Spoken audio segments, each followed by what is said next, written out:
We'd like to call to order our Riverdale City Council meeting for Tuesday, April 18th, 2023. Please let the record show that all City Council members are present, with Councilor Hilton joining us via WebEx. We also have members of the city staff here, as well as members of the public tonight. We welcome you. Our Pledge of Allegiance tonight will be by Chief Shawley. Everybody please rise. Repeat the pledge after me. I pledge allegiance to the flag of the United States of America and to the republic for which it stands, one nation, under God, indivisible, with liberty and justice for all.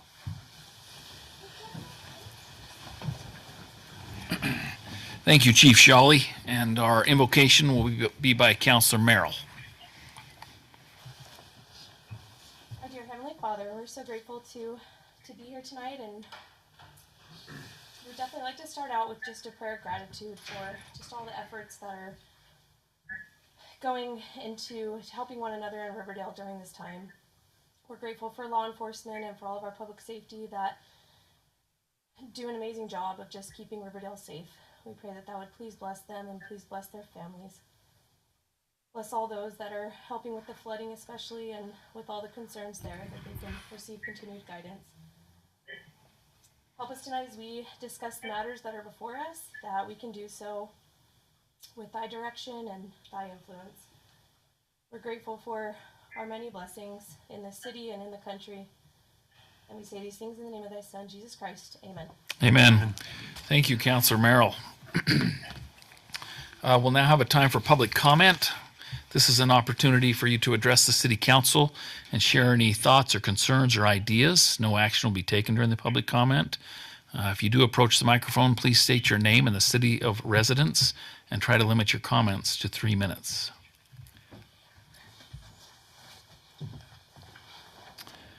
Seeing none, we'll move on to presentations and reports. We'll start with the mayor's report.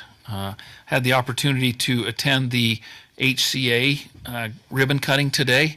They have built a very neat state-of-the-art training facility up kind of by the Motel 6, I guess, and those office buildings. And I'll tell you, it was pretty interesting. Like, it was probably the most intense ribbon cutting I've ever been to. They had sent me talking points ahead of time. I shared history of my family that has worked there. I worked there at Columbia, at Ogden Regional. HCA owns Ogden Regional. This is a regional training facility. It's not Columbia or Ogden Regional, it's HCA. And they had people from Tennessee there. They had a huge canopy set up, chairs. Senator Ann Milner spoke. It was a big deal. And so my sister-in-law is a nurse and had gone into the facility and said, you got to tour it, said it is just amazing. I mean, very lifelike mannequins and dummies, all kinds of alarms and IVs, and they put you in really high-pressure situations. And she's really excited for it, as is HCA. So I think it's kind of cool that they put that here, and it's a real quality facility, like built to be here for a long time. It's not just kind of thrown together. It's going to really be a big draw. Also, I last week had lunch with the mayor, which is always kind of a fun thing. And as part of that, we usually take some time and let the kids suggest things they'd like to see changed with the city. So we have kids from Riverdale Elementary, Washington Terrace, Roosevelt, and Good Foundations. And they're always kind of humorous, so I'll share some of them with you. One of them is they'd like us to paint the word school on the street by the crossings. Like, that was kind of funny. They'd like to see more police officers. I always appreciate it when they get it on some of these things. More firefighters, more public safety, more pickleball courts, more indoor ping pong, a skate park. They did eventually work their way to a pool, which always comes up. This one, it took them a while to get there, though. More hiking trails, an arcade. That came up several times. A nickel arcade first, but then someone said, well, why not just make it a penny arcade, And so they really want us to do that.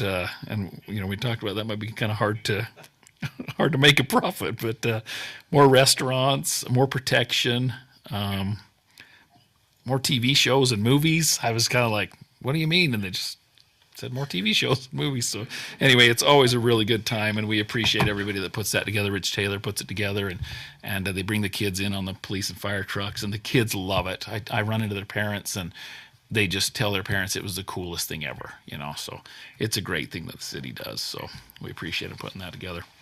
I don't really have anything else for my report, so we'll turn some time over to Mr. Brooks for the city administration report. Thank you, Mayor. The department reports are in your packet. I think most, if not all of the department heads are there in the meeting room. Do you have any questions on any of the things that might be listed in any of that stuff? If not, I would maybe just mention again, this is another month where, because this is the one that I helped compile, the court numbers again are up and impressive. We're slowly climbing back to pre-COVID times, and that's always good to hear. That is one of the programs that we actually make money on to some degree in the city, so it's encouraging to see that happen. I did speak with the mayor. I'm going to bring him in pretty soon, probably within the next month or two, and do just a state of the court update to you all, and he can kind of fill you in on some of that stuff and maybe why he sees that improving as drastically as it has.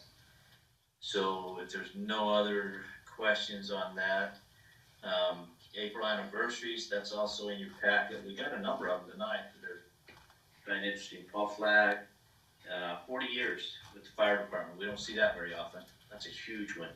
Is Paul in the meeting room tonight? He is, Mr. Brooks. We have a really big crowd because we've got the 3 big anniversaries. They all have brought a bunch of family members, which we'd love to see. And so, yeah, we have a big crowd here. So he's one of the anniversary dates, but there's some others there. Chief Brinkman, 24 years. His deputy chief, Casey Warren, at 19. Mike Eggett, I know Mike's in there. He's in an anniversary. Can't believe he's been here for 10 years. Angie at 7, and then Waldo at 5. So a lot of good ones there. So if they're there, then we should give them a little bit of recognition and thank them for their service to the city. And some of those numbers are hard to beat. So it's encouraging to see them hanging around as long as they do. Do you want to do that right now, Mr. Brooks? Yeah, let's do that before we move on. Okay. We'll start with Sergeant Vasquez.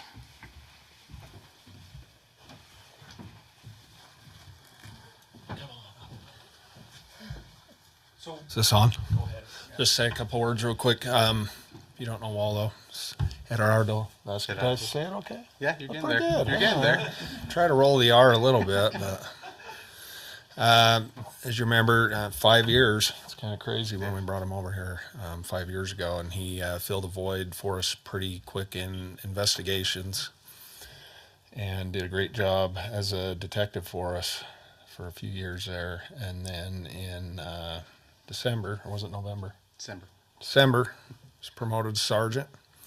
That's where he's at right now in patrol division as supervisor, doing great things out there. And he is a fantastic person. He's got a great family. Appreciate his wife and everything she does for our department and the support that he gets from his kids and his wife. But he's one of these good, solid guys that just always does the right thing, treats people really well. Love his fluent Spanish. We use it all the time. Probably too much sometimes. It's all right.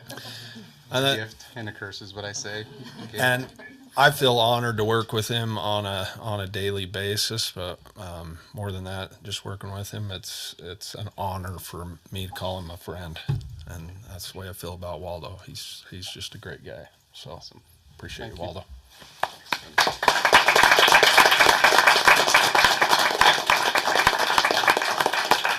Right, so on their 5-year increment anniversaries, we give them a certificate recognizing that, and then Mrs. Vasquez, there's a gift in here too to him, but My dad too. yeah, so you want to maybe keep track of that where that ends up. But anyway, we really appreciate your Thank you. service. Appreciate the it. chief said about all he could about you, and so thank you so I much. appreciate it. Thank you so much. Yep.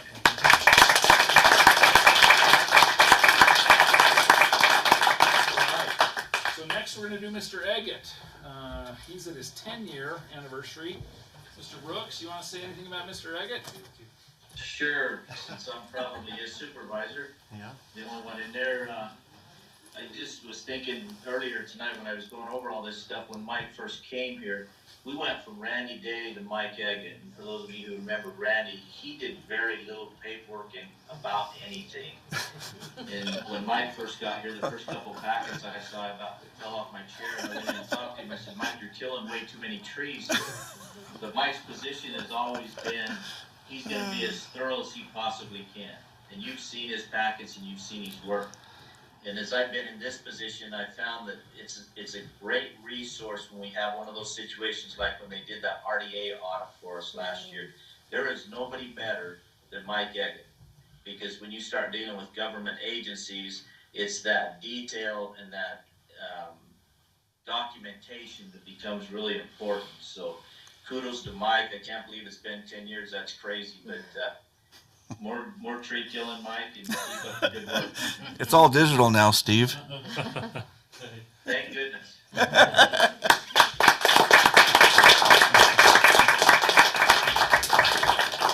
right, so for Mike, we also have a certificate.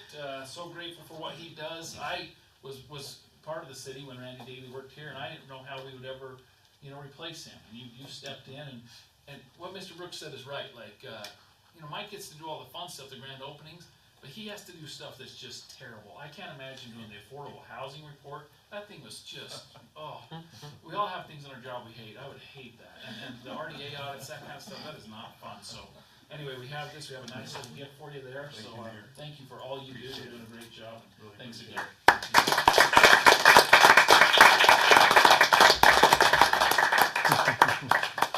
All right, Chief Shawley. Big one today. Thank you. So, come on up here, Paul. I'll bring you up early. You deserve it. So, Paul's been part of Riverdale for 40 years in the fire department, but he's a generational firefighter. His dad and both of his brothers worked at Riverdale as well. So, quite the heritage coming through the fire department, and it's amazing. 40 years. I'll never get there. I think 30 is going to wear me right out. So, but yeah, Paul's been a fantastic person, resource in the fire department. He is our PR guy. If we need a PR guy to go settle things down, we send Paul with his mustache, and people just calm right down to him. And he's been a fantastic firefighter for me. I can't say enough good about him. So I really appreciate it. And it really takes a special family to do what their family's done and have a wife that supports him, kids that support him through everything that these guys have to do, and the nights and weekends and birthdays are off. So. Yeah, very much so. Thanks again. Thank you. Appreciate it.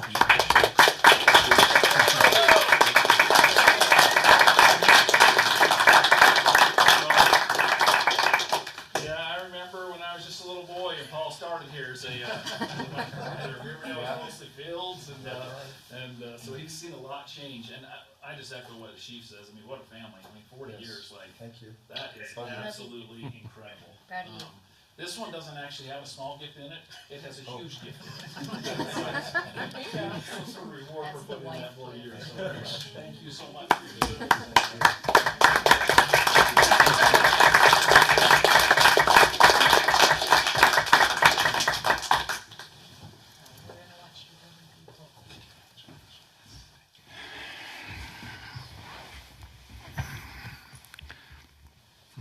All right, we appreciate you being here, especially those that came to support. That's always neat. To the departments, the families, that's wonderful. We'd love to see that.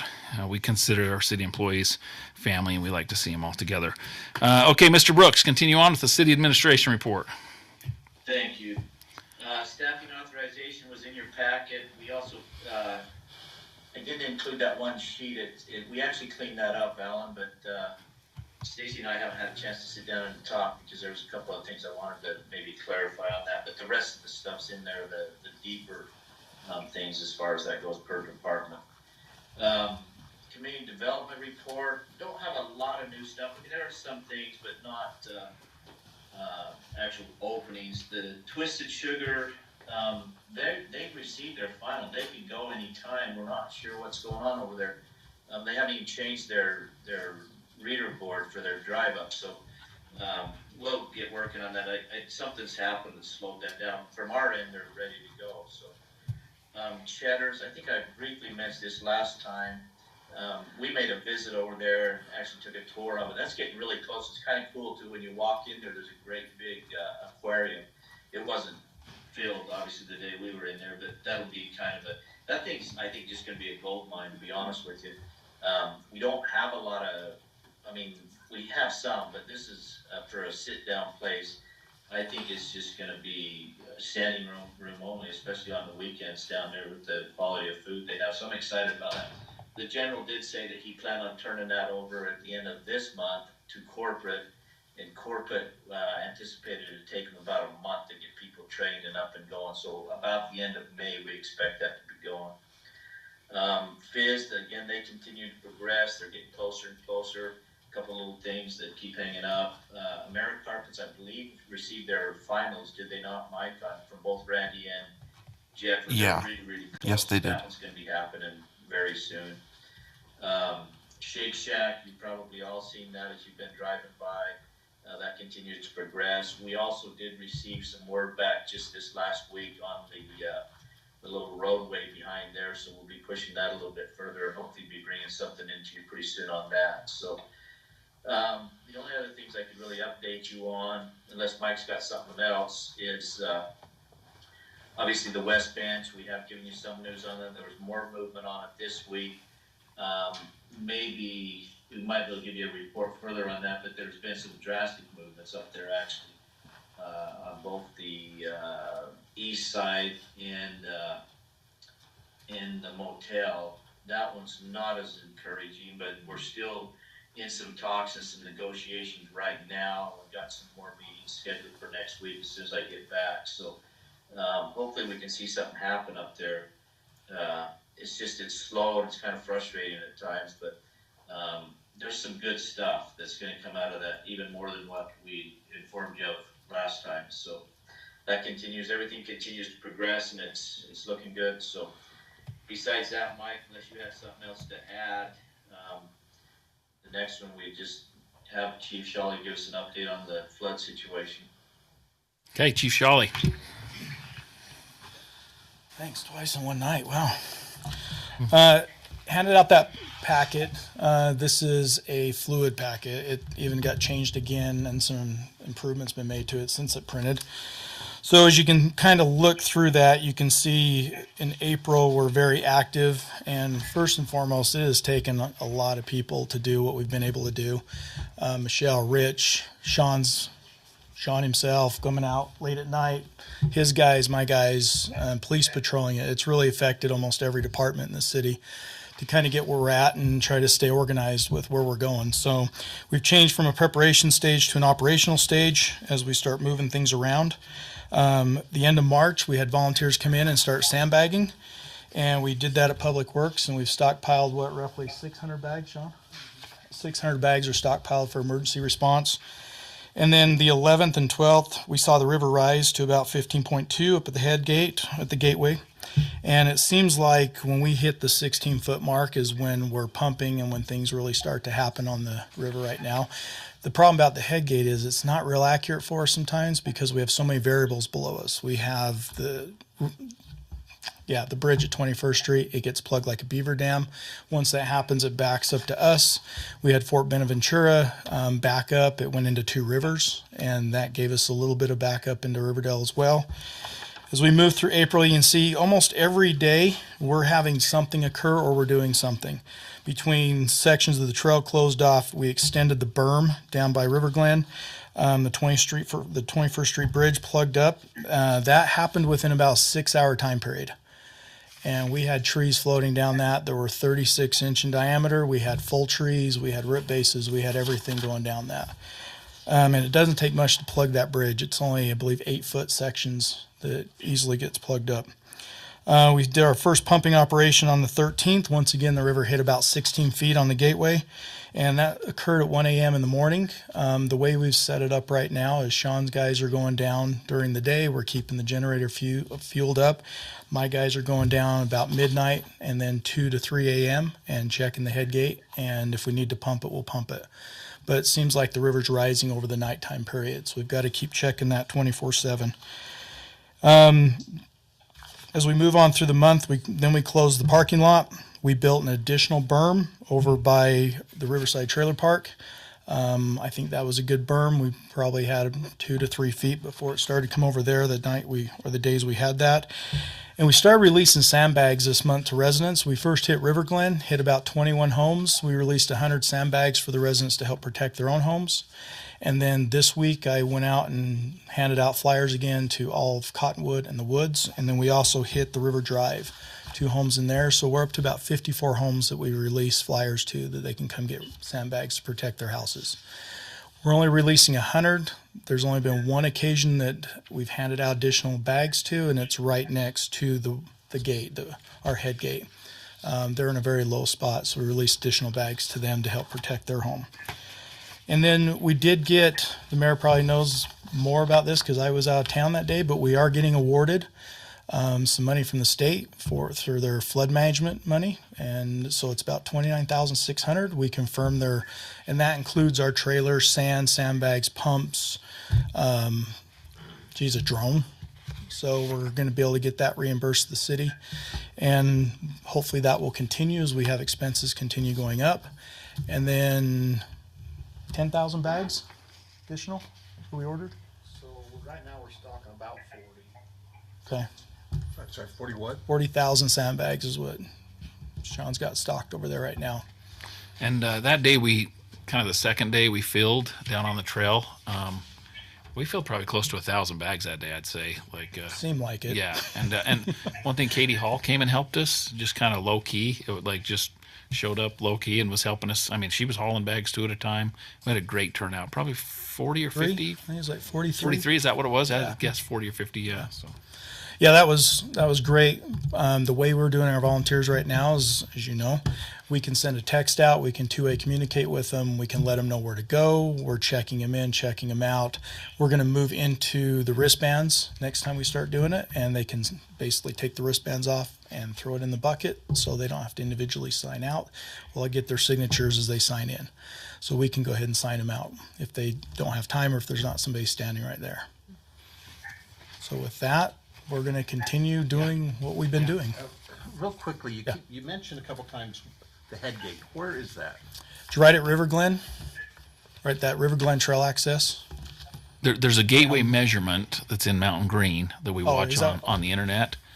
And then The head gate. Yeah, you're talking but then gateway. they have a head gate at the River Glen trailhead that they set a pump at and pump water And that's just out below of the Mountain Green. Right below Mountain Green is Measuring where we're gateway for the seeing river. That's that. the measuring, and then the head gate is, In River Glen that we can close to not go back in the storm. where the storm sewers dump out Oh, towards the okay, river. I know what you're Yeah. talking about. Sorry, I misunderstood. Is that by where you come out of River Glen? There's that little opening to go back to the woods. There's a Yeah, that's right the there. bit you're talking That's the about. gate, yeah. Yeah, and we've got our trailer staged down there right now, and we've got the main pump, and then we've got 4 other pumps inside the trailer and a whole bunch of other stuff ready to go in there. Okay, and real quick, so why is it going up at night? Melts, just we get a couple During the warm day? days, we get some rain, we get backup from different areas. The one day it was raging, it was at 16.5. We're having big trees float down, and the emergency manager's like, I guess we just had 2 days of melt because they couldn't figure out where it was coming from. The bridges were clear. That was the day Fort Bonaventura broke into 2 rivers. It was simply 2 days worth of warm temperatures.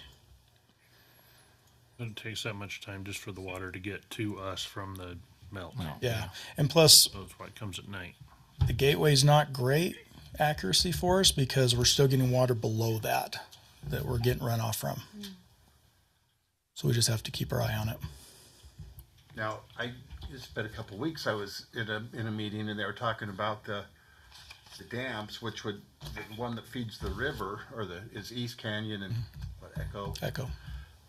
They were kind of letting a lot of water out because they were kind of full, and in anticipation of the runoff. And so are they still dumping water? So the day that we were at 16.5, both the dams weren't dumping water.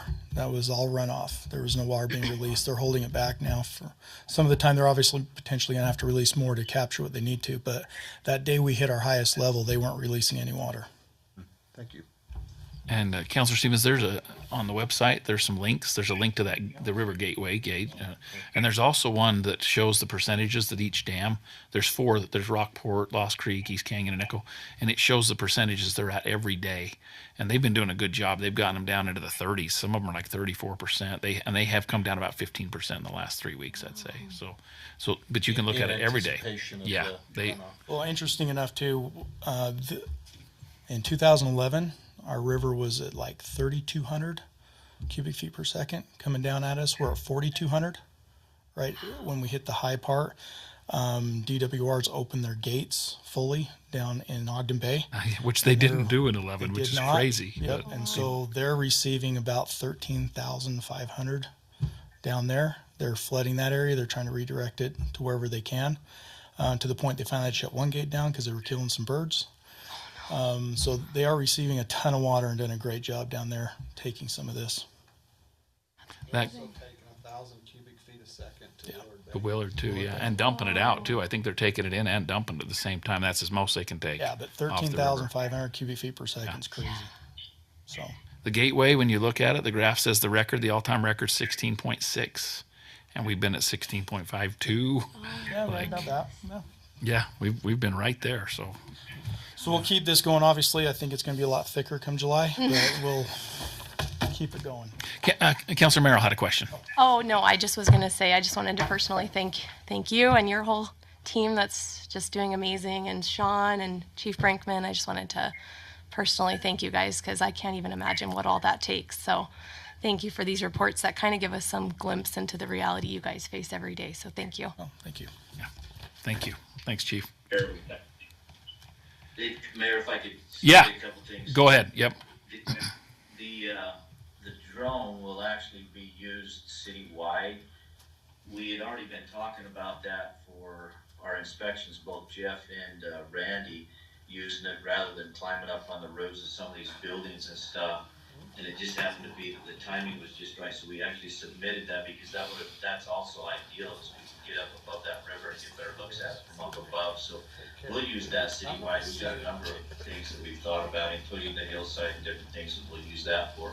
And then to actually get that funded from the feds and the state, that worked out even better for us. We were actually gonna take that under my budget on the emergency planning part, but it looks like we won't even have to, so we may upgrade it a little bit, get a better one, but that one will be a good thing for the city. And then something else that I kind of dumped on Michelle last week is, given the year that we've got at this point, I think it's kind of important that we take good documentation, and we're starting up like a history of, we're monitoring that both at the canyon and even down lower, and we'll document this so that, years down the road, when all of us who are in there now are gone, somebody's going to have a pretty good report of details of, water and what damage it's doing and where it's going and stuff like that. So, and Michelle started to work on that already and compiled that, and we'll continue to do that through this whole flood season,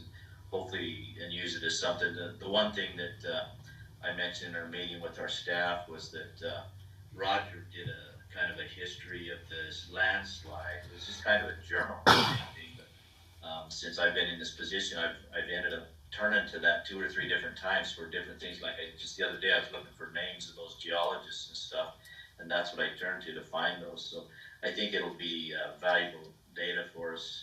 It'll be valuable to somebody down the road. So I think that's it's one of those things you don't normally think about. And I think just the timing and the year that we're having or going to have, that will be pretty valuable at some point in time in the future. So that's all I had, Mayor, on that. Unless you guys had any further questions for the chief or anybody else on the flooding issues. Okay. Thank you. Mr. Brooks, your 3-day drive might be taking you through some Cheddar's territory. You might pick one out on your way and maybe stop in there for some lunch or something. Get a little preview of what they got. So should be coming right through there.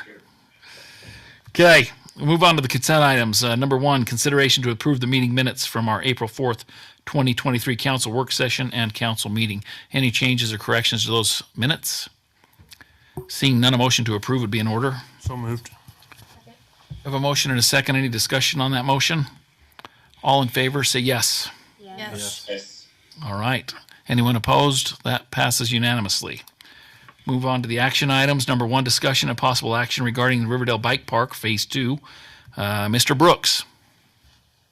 Mayor, I think now that Mr. Douglas is there, I'll just turn it over to him if you have any questions on this. This actually, the idea for this concept came from him and Norm and his department. So, Sean, if you wouldn't mind, we could kind of just verse him on how our meeting went with Mike and what your thoughts and reasoning for this was, and if you wouldn't mind explaining that to the council.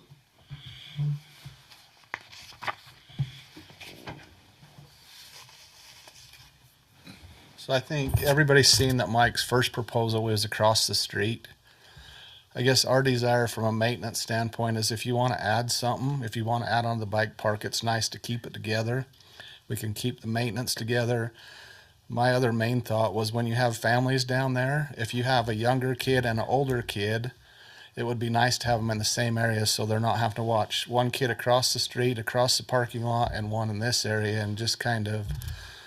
And it looks like, I talked with Mike, I mean, he seemed to like the idea. It seems like it's maybe even a better spot. It's kind of in the trees, it's kind of pretty, and there's already kind of a ghost trail in there anyway that people have kind of built.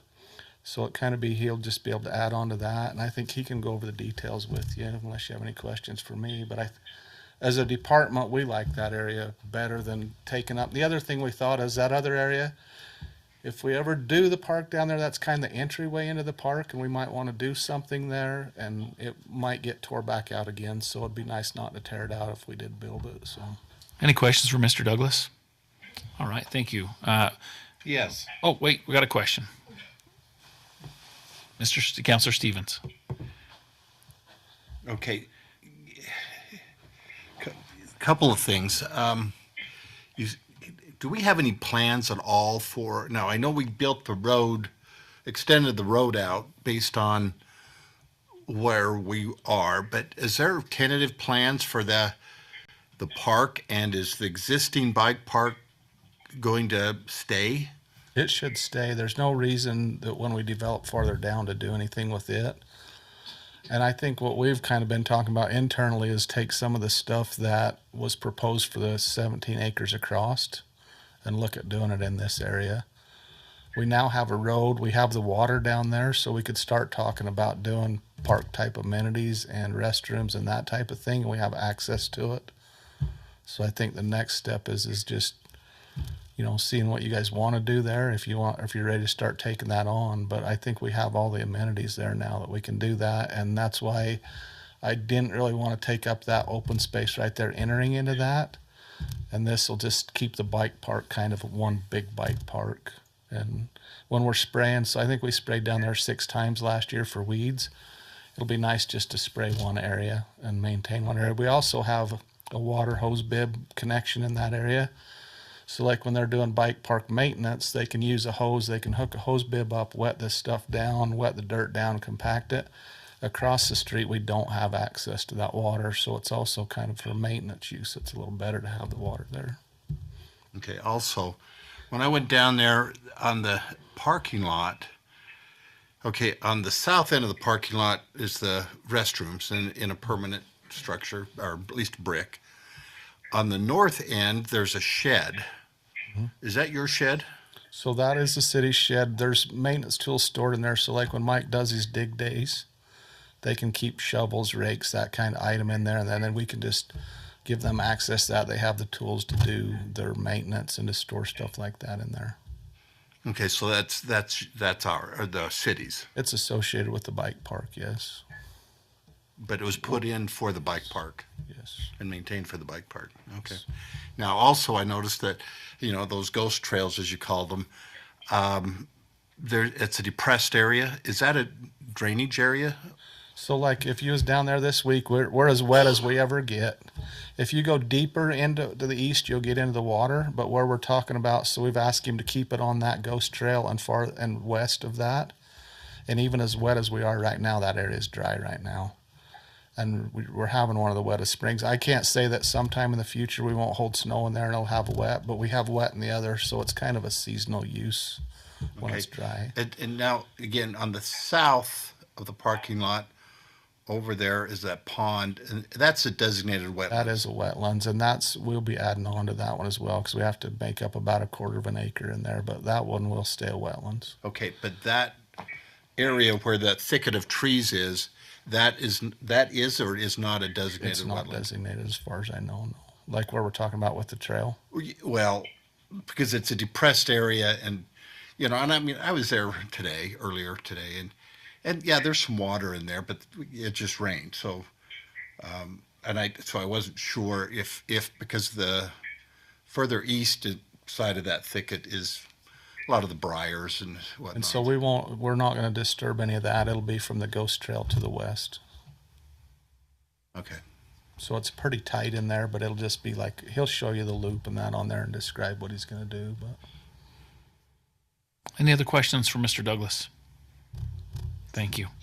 Mr. Mike Staten, would you like to come up to the mic, please, and you can explain a little bit what your plan is and maybe take a couple of questions?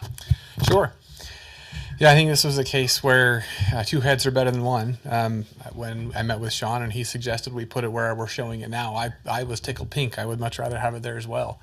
Like he said, there's already some kids that have built some ghost trail, if you will, there, and we can easily fit all of everything that we planned in this loop by the restrooms. We can fit it all there in 2 lines, and so I've given a conceptual plan, which is really as accurate as we can do, unless we're going to spend a considerable amount of consulting fees to get a detailed survey of some sort or another. But so the thing to do now would be to if it was approved for me to oversee the construction of this thing, then I would apply my expertise as both an engineer and as a cycling coach and stuff to make sure that it's built properly and to sign off on it when it is.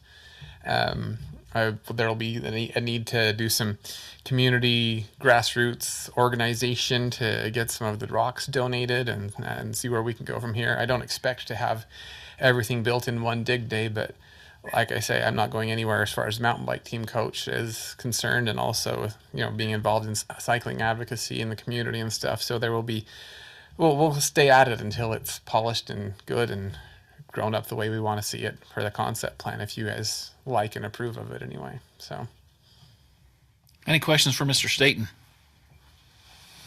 Councilor Arnold. So just, sorry, Mike. Steve, Mr. Brooks, you mentioned, so Mike is a licensed engineer. Is his stamp okay? Maybe. I'm gonna bounce that off the trust and see if they're okay with that, or if they want somebody that's, that specializes in this area. If they're okay with it, I don't really necessarily have a problem with it, but we got to make sure that we're protected and that that we follow whatever anybody would do in a community as far as approving one of these and making sure that it's giving us some protection.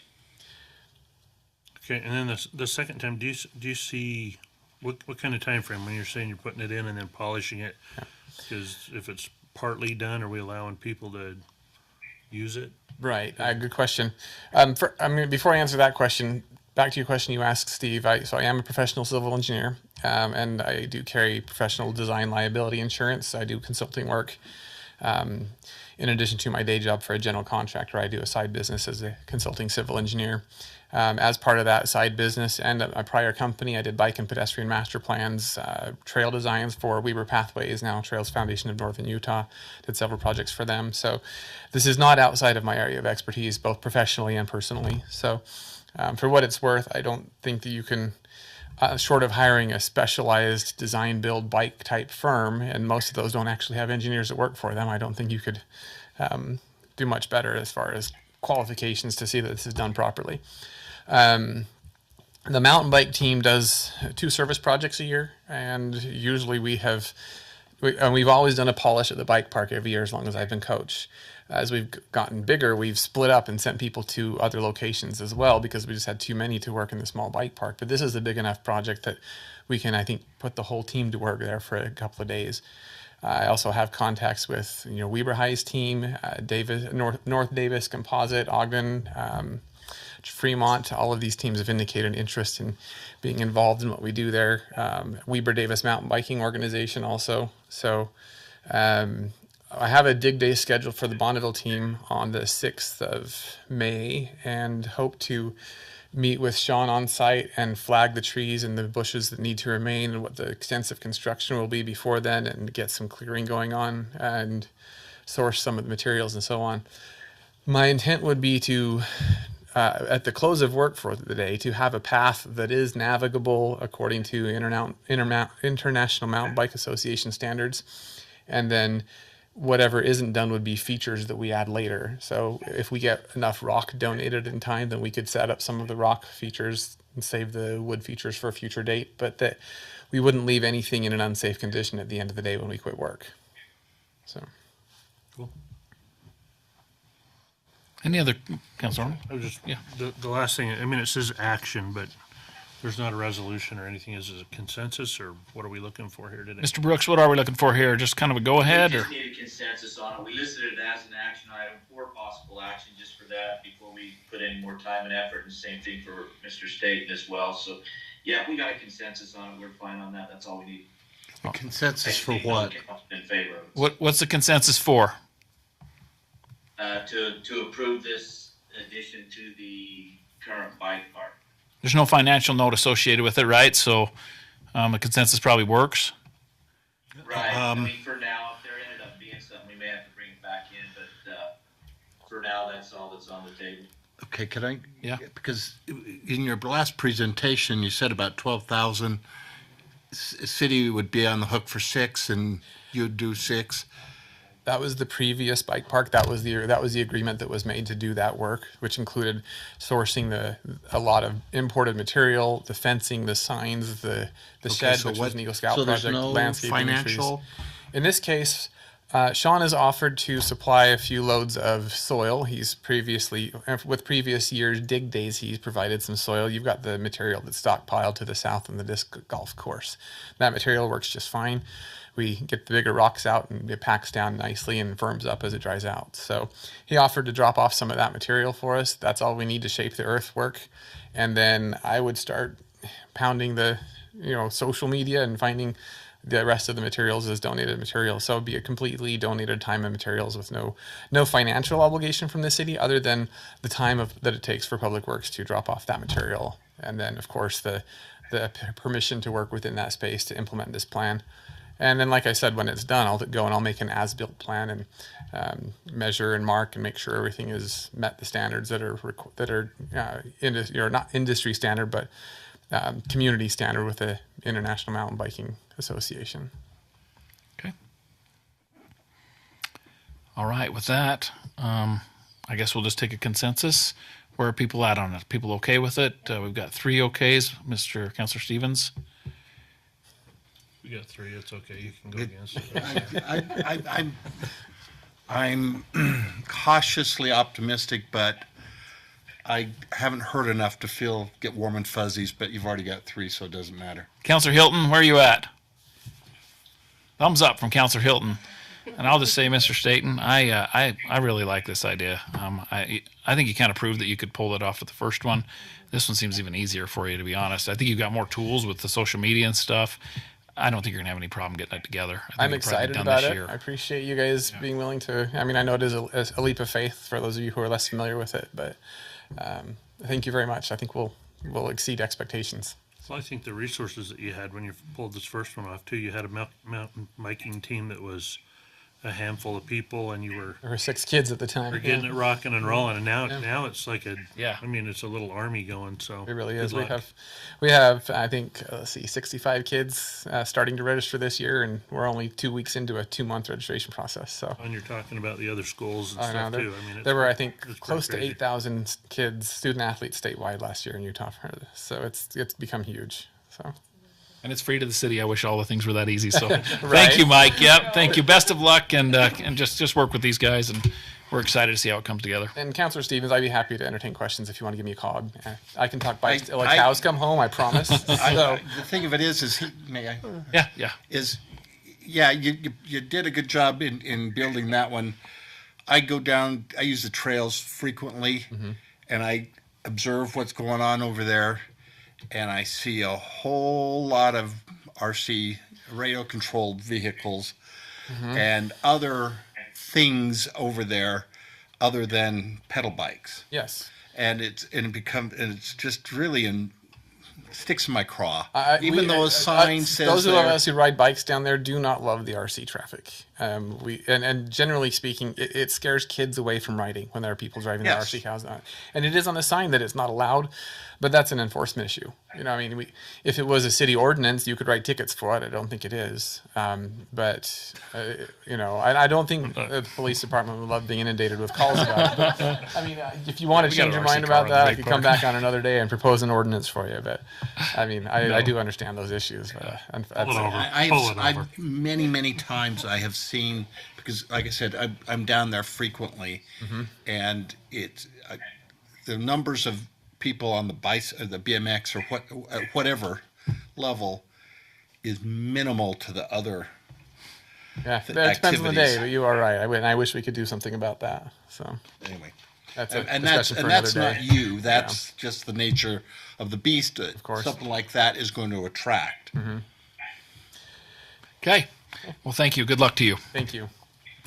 All right, we'll move on to item number 2, consideration to approve final site plan for Riverdale Townhomes residential apartments project located at approximately 4086 South 300 West Riverdale, as requested by Riverdale Center North LLC and AWA Engineering. Mr. Eggett. Thank you. You noted Riverdale Center North. Revival Development is also involved. Augie Osmond, he is here tonight representing Revival Development. And then Jake Tate, who did the engineering with AWA Engineering, is here as well to answer any questions. This came before the council, as noted in the work session on February 7th. Since that date, following that meeting, we have met with both Mr. Wasman and Mr. Tate. They've made some changes that are found in your packet in the drawings. Those changes include 17 parking stalls, 9 of which are in the center, 8 along the eastern edge, better access from the eastern edge parking, 4 no parking signs along 300 West area, and more snow storage locations, including the dog park. So those are the biggest changes found in your packet. The staff comments are supportive of the request and the changes in the packet, as you can see at their documentation. There are 2 minor things on the drawings the engineer wanted to address, but he was supportive of it as well. And with that, I think that's all I feel like I add at this point. Unless you have any questions for me or anybody else in this room. Any questions for Mr. Eggett? Councilor Arnold. I don't have any questions for Mr. Eggett, but mainly to Mr. Tate that I wanted to say. Come on up to the microphone. I know I was a bit of a stinker the last time you were here, and from what's been explained to us and your efforts, all your efforts and you've done for this project, I just wanted to say thank you. I mean, it's pretty awesome, and these guys are not saying that you cleared the bar, but you truly cleared the bar, and the city's been very impressed with everything that you guys have done. So I just wanted to say thank you. I appreciate that. I also would like to thank Mayor, Mike, Steve, and Sean for working with us and making sure that we were able to come together. I'd like to thank Augie as well for having patience with me as we had to reallocate some time to get these changes made. So, I think it was a team effort to get to this point. So I appreciate working with us. So happy to answer any other questions. Any other questions for him while he's here? Are these going to be owner-occupied or rentals? Rentals. And I think even though we did delay it just a little bit, I think you've got a way better product. I mean, this is from someone that visits these types of products, and we discussed it. And Councilor Arnold's put it into words. Thank you. Great job. It's wonderful. Any other questions? Yeah. Councilor Stevens. Oh, yes. Go ahead. You got it. If you wouldn't mind, I'm sorry. Is this other gentleman? I'm Jake Tate, the engineer. Yes. This is Augie Wasman, who is the developer representing Revival Development. Okay, thank you, Mr. Osmond. Wasman. Okay, thank you. If you wouldn't mind considering, and it's not pertinent for the approval or disapproval of this, putting a barrier along the street that prevents somebody from parking on the street and walking in the front door that's 20 feet away. And there's some attractive ways you can do it, I think, that are cost effective. A wrought iron, 6-foot wrought iron that's spaced, so that it doesn't keep a dog in, but it does keep a person from parking and walking in the front door. If you just keep that open, recognizing it's an expenditure, And that's all. Okay. Thank you for your If comments. there's no other comments, then a motion would be in order. Counselor Arnold. I'd move to approve the final site plan as stated within the packet. Second. We have a motion in 2 seconds. Any discussion on that motion? All right. Ms. Maragoni, will you please poll the council? Yes. Yes. Yes. Yes. No, Okay. That's 4 in favor and 1 against. That passes. that's out of principle, by the way. Thank Yeah. you for the time. Thank you. Yeah, thanks. Okay, very good. We will now move on to the comments section of our meeting. We'll start with number 1, City Council. Any comments for this meeting? Seeing none, we will move on to number 2, City Staff. Any comments for this meeting? Nothing, Mr. Brooks? All right, we'll move on to the mayor. I don't have any comments as well, so a motion to adjourn would be in order. So moved. Oh, second. Motion and a second. All in favor, say yes. Yes. We're adjourned. No, Once again, it doesn't matter. it's principle. You all. I'll sit down there at the end, so just one